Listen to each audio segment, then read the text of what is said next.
pessoal, sejam todos bem-vindos. Eu sou Karina Brolo, do canal Caminhos do Saber, e hoje então vou dar prosseguimento às discussões desta leitura de Harry Potter e a Pedra Filosofal.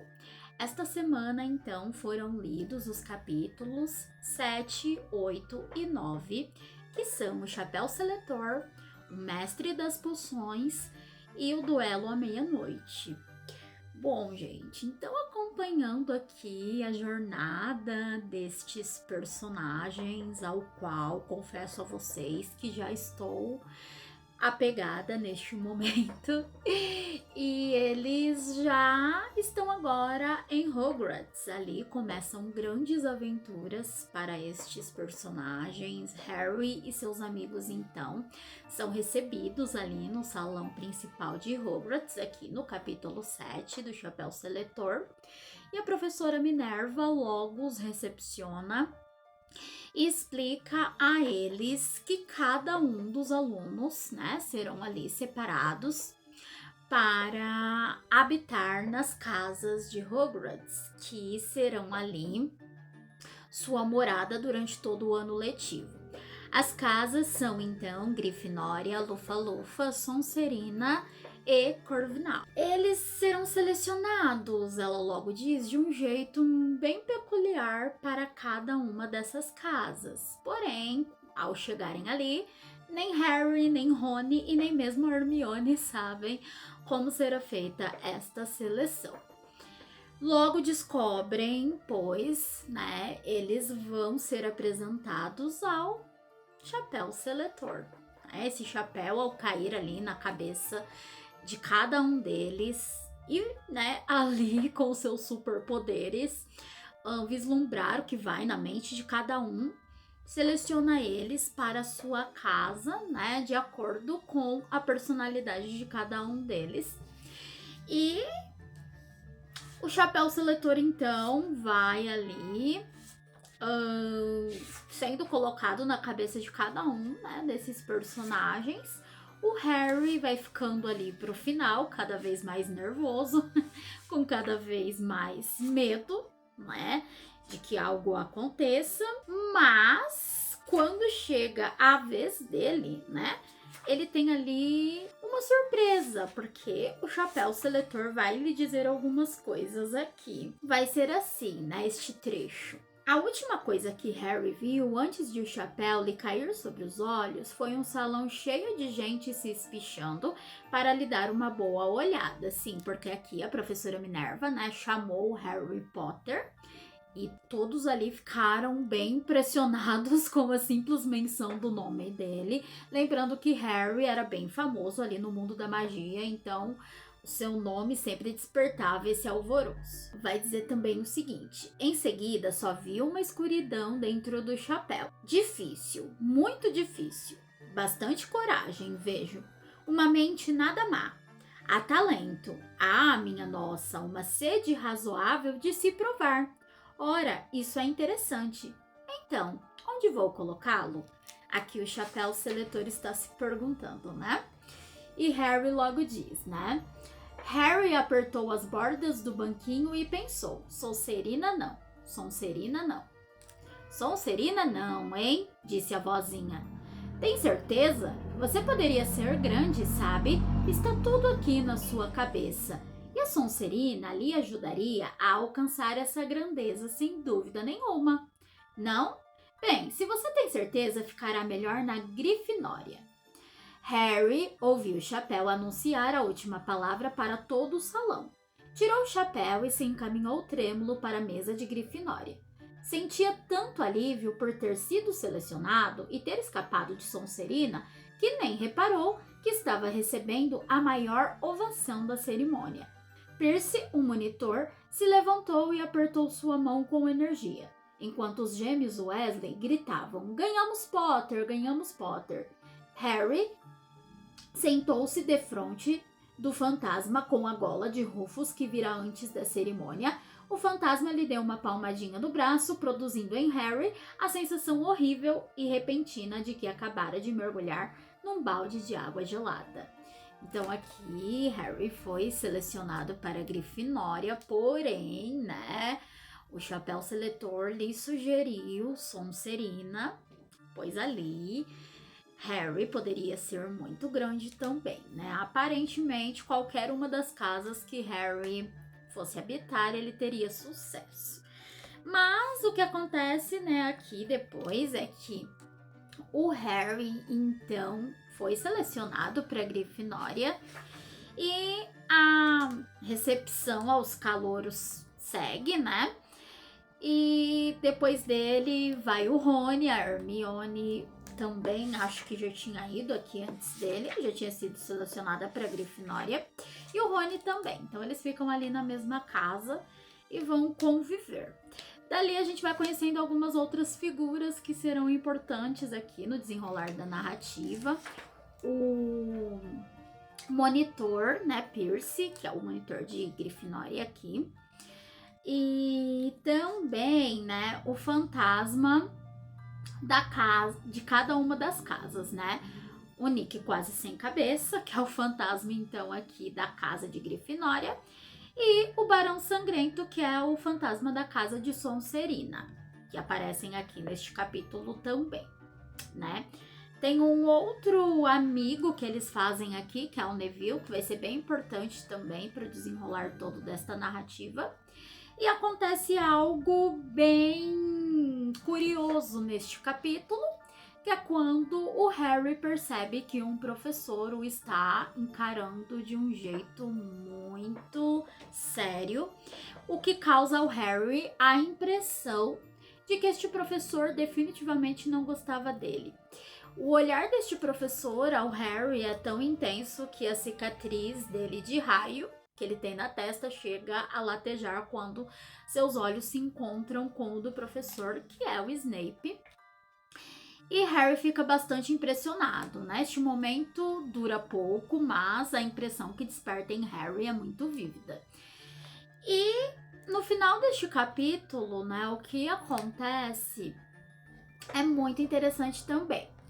Logo ali, né, que acaba, né, a seleção dos alunos para suas respectivas casas de Hogwarts, eles cantam o hino da escola e o Dumbledore vai dizer uma frase que eu achei bem interessante, fiz questão de anotar, que ele vai dizer assim: a música, disse secando os olhos, uma mágica que transcende todas as que fazemos aqui.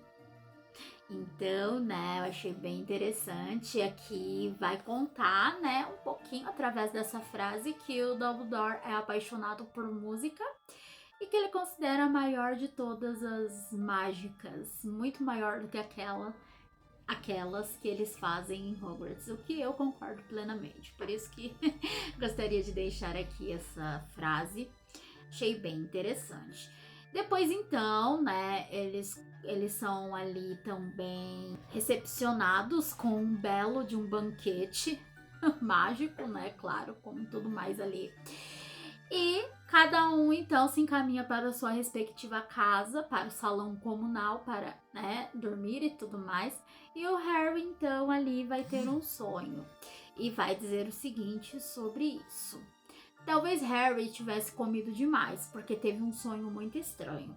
Estava usando o turbante do professor Quirrell, que não parava de conversar com ele, dizendo que devia se mudar para Sonserina imediatamente, porque era seu destino.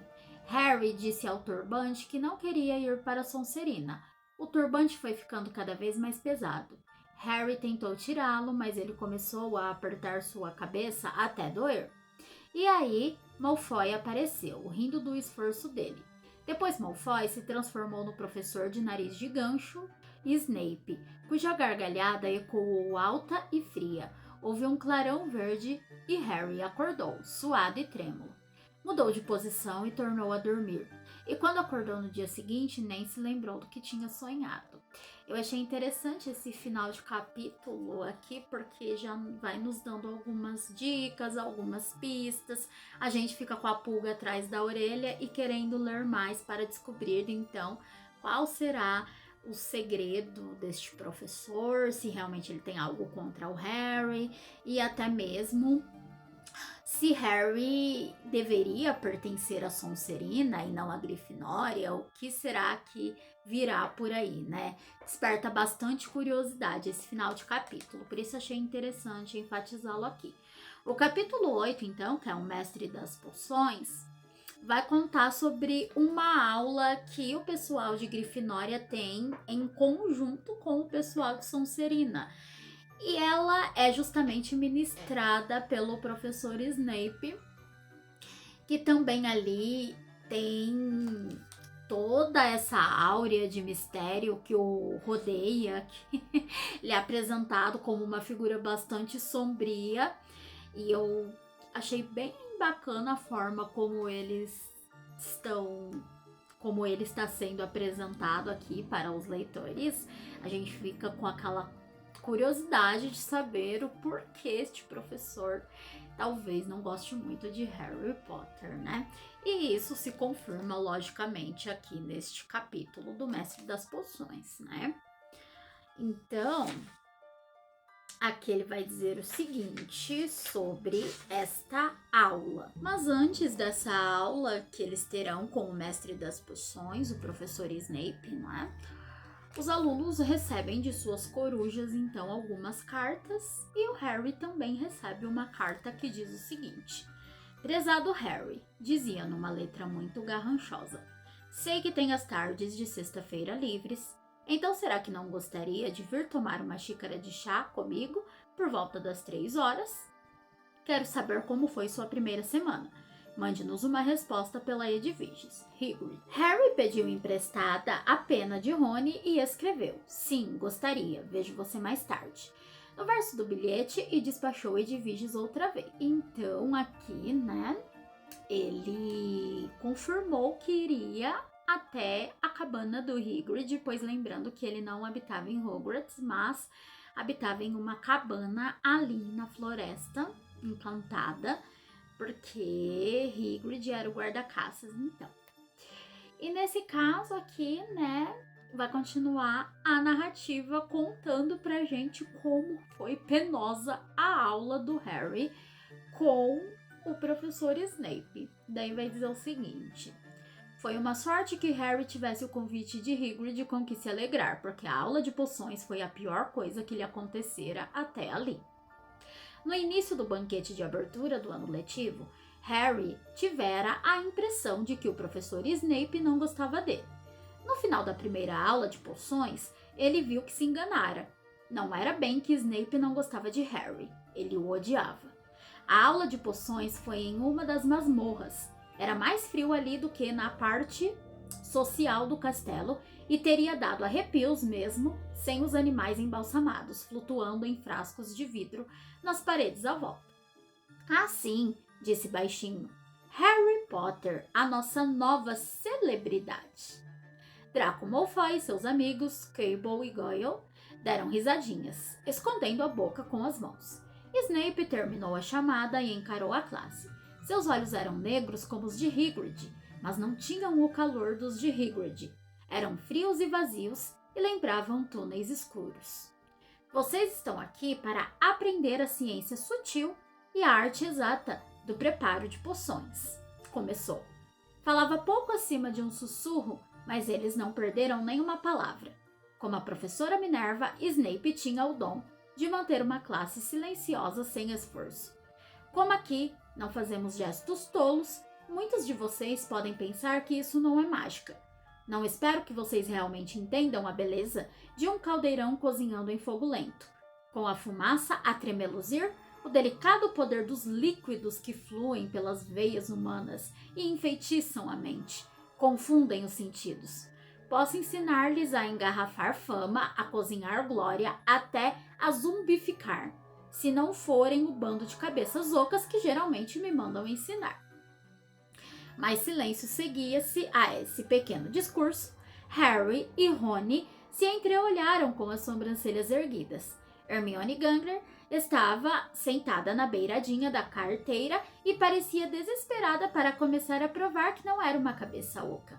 Potter, disse Snape de repente, o que eu obteria se adicionasse raiz de asfódelo em pó a uma infusão de losna? Raiz do quê? Em pó? A uma infusão do quê? Harry olhou para Rony, que parecia tão embatucado quanto ele. A mão de Hermione se ergueu no ar. Não sei, não, senhor, disse Harry. A boca de Snape se contorceu. Um riso de desdém. A fama, pelo visto, não é tudo. E não deu atenção à mão de Hermione. Vamos tentar outra vez, Potter. Se eu lhe pedisse onde você iria buscar Bezoar? Hermione esticou a mão no ar mais alto que pôde, sem se levantar da carteira. Mas Harry não tinha a menor ideia do que fosse Bezoar. Tentou não olhar para Malfoy, Crabbe e Gale, que sacudiam de tanto rir. Não sei não, senhor. Achou que não precisava abrir os livros antes de vir, hein, Potter? Harry fez força para continuar olhando diretamente para aqueles olhos frios. Folheara os livros na casa dos Dursley. Mas será que Snape esperava que ele se lembrasse de tudo o que vira em Mil Ervas e Fungos Mágicos? Snape continuou a desprezar a mão trêmula de Hermione. Qual é a diferença, Potter, entre acônito licoctono e acônito lapelo? Ao ouvir isso, Hermione se levantou, a mão esticada em direção ao teto da masmorra. Não sei, disse Harry em voz baixa, mas acho que Hermione sabe. Por que o senhor não pergunta a ela? Alguns garotos riram. Os olhos de Harry encontraram os de Simas. Este deu uma piscadela. Snape, porém, não gostou. Sente-se, disse com rispidez a Hermione. Para sua informação, Potter, as Fódelo e Losna produzem uma poção para adormecer tão forte que é conhecida como a poção do morto-vivo. O Bezoar é uma pedra tirada do estômago da cabra e pode salvá-lo da maioria dos venenos. Quanto aos dois acônitos, são plantas do mesmo gênero botânico. Então, por que não estão copiando o que estão dizendo? O que estou dizendo? Ouviu-se um ruído repentino de gente apanhando penas e pergaminhos, e acima desse ruído a voz de Snape. E vou descontar um ponto de Grifinória por sua impertinência, Potter. Então, aqui a gente já viu nesta aula que o tal do professor Snape perseguiu fortemente já ali o Harry. E a gente se compadece dele, né, tadinho? Logo na primeira aula de poções aqui foi totalmente encurralado pelo professor. E sim, um detalhe, né, dessas casas de Hogwarts é que elas estão sempre competindo entre si, né? E aquela que juntar mais pontos ao fim do ano terá um troféu. E qualquer mau procedimento que eles façam ali, qualquer coisa que fuja às regras, pode vir a descontar pontos de cada escola. De cada casa de Hogwarts. E cada casa de Hogwarts aqui também tem um diretor, né? O Snape é o diretor de Sonserina e a professora Minerva de Grifinória, né? Então, os professores também, de certa forma, sempre estão competindo entre si, não apenas os alunos. Isso é o que a gente está vendo aqui. E depois desta aula terrível, o Harry vai até a floresta, na cabana do Hagrid, tomar o chá, que foi convidado. Ele vai com o Rony, e lá ele percebe algo muito estranho, né? Chegando lá, ele vê ali em cima da mesa, né, o jornal, que é o Profeta Diário, né? Onde tá falando sobre um caso de Gringotts ali do Banco dos Bruxos, onde ele foi com o Hagrid. Está dizendo que houve ali um arrombamento no dia 31 de julho, que foi justamente o dia em que Harry e Hagrid estiveram lá. O que chama muito a atenção do Harry, pois o Harry fica se perguntando o que tinha sido feito com o pacote que o Hagrid retirou de Gringotts, né? E se estaria relacionado ao arrombamento noticiado no jornal com a retirada que Hagrid fez ali do banco, que ele havia dito para o Harry na ocasião que tinha sido feita a pedido do Dumbledore. Então o Harry fica se perguntando todas essas coisas. O capítulo acaba assim. E no capítulo 9, o duelo da meia-noite, os alunos de Grifinória vão então ter ali a sua primeira aula de voo junto com os alunos de Sonserina. E aqui se dá o primeiro embate direto entre Draco Malfoy e Harry Potter, pois o que acontece é que a professora, né, vai ali ensiná-los como voar em suas vassouras e dá ali algumas orientações para eles. Eles estão todos muito nervosos e ansiosos. E um dos alunos ali, que se torna muito amigo do Harry, o Neville, está mais nervoso do que todos eles e acaba se atrapalhando na hora de alçar o voo e meio atrapalhadamente sai voando ali, se machuca, se acidenta. A professora então tem que deixar os outros alunos e levar o Neville então para a enfermaria, pois aparentemente ali ele se machucou bastante tentando voar. Ao sair, né, o Neville deixa cair um lembrol, que é uma bolinha de vidro ali, do tamanho de uma bolinha de burca, que a avó dele tinha lhe dado. E o Draco Malfoy vai e pega essa bolinha, né? E o Harry, ali no meio, vai e fala pro Draco devolver, né? Enfim, essa bolinha que não pertencia a ele, mas ao amigo Neville. E sobre essa cena, né, esse trecho todo é bem interessante, vai dizer o seguinte, né? Olhe, disse Draco, atirando-se para a frente e recolhendo alguma coisa na grama. É aquela porcaria que a avó do Neville mandou. O lembrol cintilou ao sol quando o garoto o ergueu. Me dá isso aqui, Draco, falou Harry em voz baixa. Todos pararam de conversar para espiar. Draco soltou uma risadinha malvada. Acho que vou deixá-la em algum lugar para que Neville apanhe. Que tal em cima de uma árvore? Me dá isso, berrou Harry. Mas Draco montara na vassoura e saiu voando. Ele não mentia. Sabia voar bem. E planando ao nível dos ramos mais altos de um carvalho, desafiou. Venha buscar, Potter. Harry agarrou a vassoura. Não, gritou Hermione Granger. Madame Roth disse para a gente não se mexer. Vocês vão nos meter numa enrascada. Harry não lhe deu atenção. O sangue palpitava em suas orelhas. Ele montou a vassoura, deu um impulso com força e subiu alto. O ar passou veloz pelo seu cabelo e suas vestes se agitaram com força para trás. Numa onda feroz de alegria, ele percebeu que encontrara alguma coisa que era capaz de fazer sem ninguém lhe ensinar. Isto era fácil, era maravilhoso. Puxou a vassoura para o alto para subir ainda mais e ouviu gritos e exclamações das garotas lá no chão e um viva de admiração de Rony.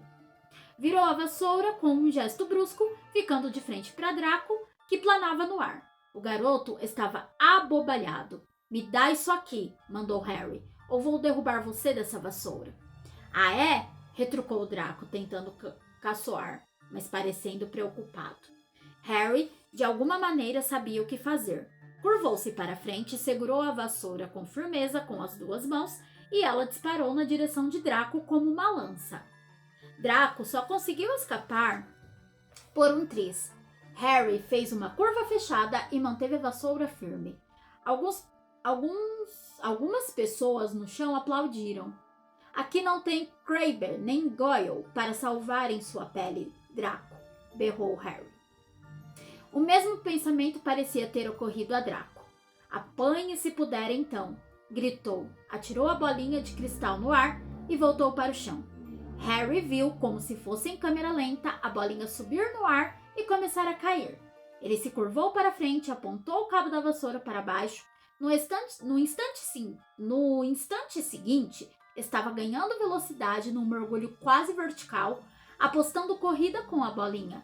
O vento assobiava em suas orelhas, misturando aos gritos das pessoas que olhavam. Ele esticou a mão a uns 30 centímetros do solo, agarrou-a bem em tempo de levar a vassoura à posição vertical e caiu suavemente na grama com um lembrol salvo e seguro na mão. Harry Potter! Ele perdeu a animação mais depressa do que quando mergulhara. A professora Minerva vinha correndo em direção à turma. Ele se levantou tremendo. Então, gente, olha só quanta coisa já aconteceu aqui, né? Esse capítulo é recheado de aventuras. Esse capítulo do duelo à meia-noite. E aqui o Harry já começa a ter uma noção de suas habilidades naturais, pois sim, ele voa lindamente na vassoura, mesmo sem nunca tê-lo feito.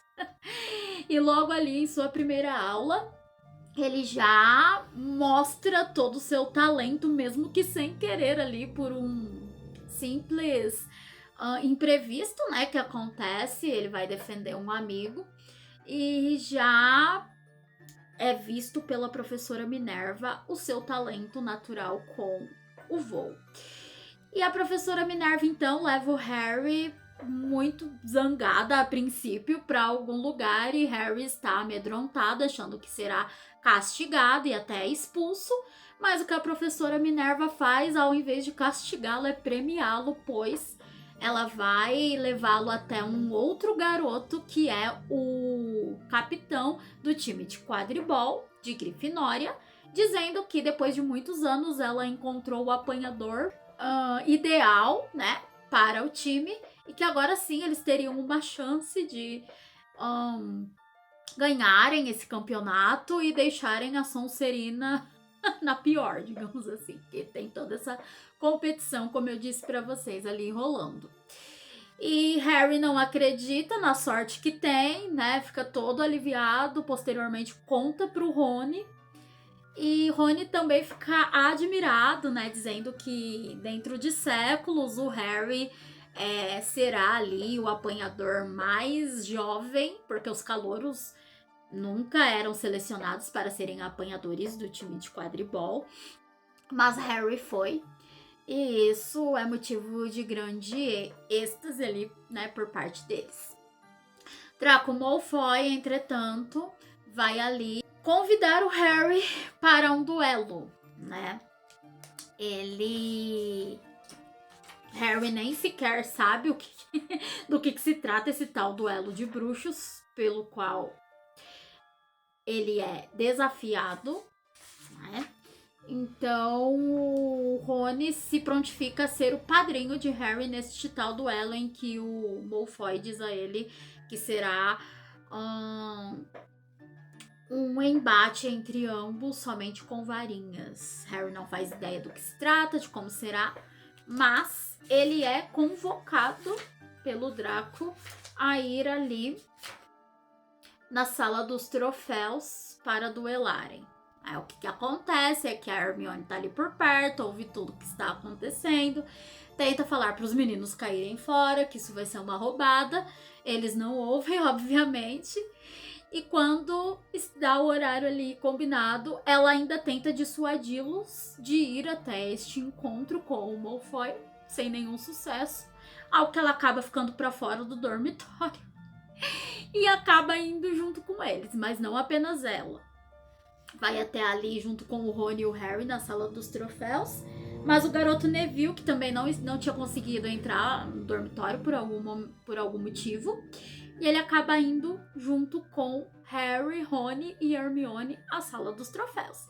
Chegando lá, né, claro que Draco Malfoy não vai, e quem vai em seu lugar é ali o inspetor, né, da escola, que tem ali faro para achar esses alunos, e eles passam ali por uma outra aventura, acabam tendo que sair correndo para não serem pegos. A Hermione aparentemente faz uma mágica para tirar eles dali. E o que acontece, né, neste momento é que eles acabam indo até uma sala proibida, que logo no primeiro dia o alvo Dumbledore disse que não estaria liberada a entrada de alunos nesta tal sala, e é lá justamente que eles vão parar. Ao chegar ali, o que eles veem, né, diz o seguinte: Harry se virou e viu muito claramente o que foi. Por um instante, teve a certeza de que entrara num pesadelo demais, depois de tudo que já acontecera. Não estavam numa sala, conforme ele supusera. Achavam-se num corredor, né? O corredor proibido do terceiro andar. E agora sabiam por que era proibido. Estavam encarando os olhos de um cachorro monstruoso, um cachorro que ocupava todo o espaço entre o teto e o piso. Tinha 3 cabeças, 3 pares de olhos que giravam enlouquecidos, 3 narizes que franziam e estremeciam, farejando-os, 3 bocas babosas, a saliva escorrendo em cordões viscosos das presas amarelas. Estava muito firme, os olhos a observá-los, e Harry sabia que a única razão por que ainda estavam vivos era que o seu repentino aparecimento apanhara o cachorro de surpresa. Mas ele já estava se recuperando e depressa. Não havia dúvida quanto ao significado daqueles rosnados de ensurdecer. Harry tateou à procura da maçaneta entre Flint e a morte. Ficava com Flint. Retrocederam. Harry bateu a porta e eles correram, quase voaram pelo corredor. Flint devia ter tido pressa para procurá-los em outro lugar, porque não o viram em parte alguma, mas nem se importaram. A única coisa que queriam era abrir a maior distância possível entre eles e o monstro. Não pararam de correr até chegarem ao retrato da mulher gorda no 7º andar. Onde foi que vocês andaram? Perguntou ela, olhando para os hobbies que caíam soltos dos ombros e dos rostos vermelhos e suados. Não interessa. Focinho de porco, ofegou Harry, e o quadro girou para frente. Eles entraram de qualquer jeito na sala comunal e desmontaram, trêmulos nas poltronas. Levou algum tempo até um deles falar alguma coisa. Neville, então, parecia que nunca mais voltaria a falar. O que é que vocês acham que eles estão querendo com uma coisa daquelas trancada numa escola? Perguntou Rony finalmente. Se existe um cachorro que precisa de exercício, é aquele. Hermione tinha recuperado tanto o fôlego quanto o mau humor. Vocês não usam os olhos? Vocês todos usam? Perguntou com rispidez. Vocês não viram em cima do que ele estava? No chão, arriscou Harry. Eu não fiquei olhando para as patas, estava ocupado demais com as cabeças. Não estou falando do chão. Ele estava em cima de um alçapão. É claro que está guardando alguma coisa. Ela se levantou olhando feio para eles. Espero que estejam satisfeitos com o que fizeram. Poderíamos ter sido mortos. Ou pior, expulsos. Agora, se vocês não se importam, eu vou me deitar. Rony ficou olhando para ela de boca aberta. Não nos importamos. Qualquer um pensaria que nós a arrastamos conosco, não é mesmo? Mas Hermione tinha dado a Harry algo em que pensar quando voltou para a cama. O cachorro estava aguardando alguma coisa. Que era que Hagrid tinha dito. Gringotts era o lugar mais seguro do mundo quando se queria esconder alguma coisa, com exceção talvez de Hogwarts. Parecia que Harry descobrira onde o pacotinho encalombado do cofre 713 tinha ido parar. Então acaba assim, neste capítulo. E Harry aqui chega à conclusão de que o tal pacote que foi retirado de Gringotts estava agora ali em Hogwarts, né? E esse cachorro estava ali escondendo. Enfim, gente, esses foram os capítulos lidos durante esta semana e como a narrativa começou a tomar um mais fôlego, né? Aqui percebe-se nitidamente que de agora em diante os capítulos estão ficando simplesmente imperdíveis. São muitas aventuras acontecendo. Em cada capítulo fica muito difícil parar de ler, né? Que realmente aqui a gente tem várias outras coisas para fazer na semana, mas realmente está muito bom. Eles em Hogwarts aqui estão passando por diversas aventuras e ler isso está sendo muito legal, gente. Realmente, assim, uma leitura muito prazerosa para mim. E estou me reconectando com a garota que um dia fui. Leitora de aventuras, né? Que lia por prazer, histórias mais fantasiosas e emocionantes, com narrativa bem mais intensa. E está sendo uma experiência muito legal para mim ter acesso a isso neste momento da vida. Enfim, gente, gostei bastante desses 3 capítulos que li esta semana. Agora, de fato, tudo começa aqui a acontecer e algumas respostas vão nos ser fornecidas nos próximos capítulos, acredito eu. O capítulo seguinte aqui, né, será o Dia das Bruxas. e logo depois o quadribol. Vamos ver o que nos reserva aqui Harry Potter e a Pedra Filosofal. Até o momento, uma leitura extremamente prazerosa, emocionante, intensa, cheia de aventuras e que realmente não dá vontade de parar de ler, gente. É isso então, esses foram os 3 capítulos que eu li durante essa semana. E já convido você a permanecer aqui comigo no canal, se você gosta de Harry Potter, se gostou desse conteúdo, se quer ali acompanhar as outras discussões que vão acontecer aqui no canal. Eu convido você a curtir, compartilhar esse vídeo, se inscrever, porque sim, falaremos muito aqui sobre esta série que está, até o momento, me envolvendo bastante, gente. Então, muito obrigada por cada um de vocês que permaneceram aqui comigo e até a próxima.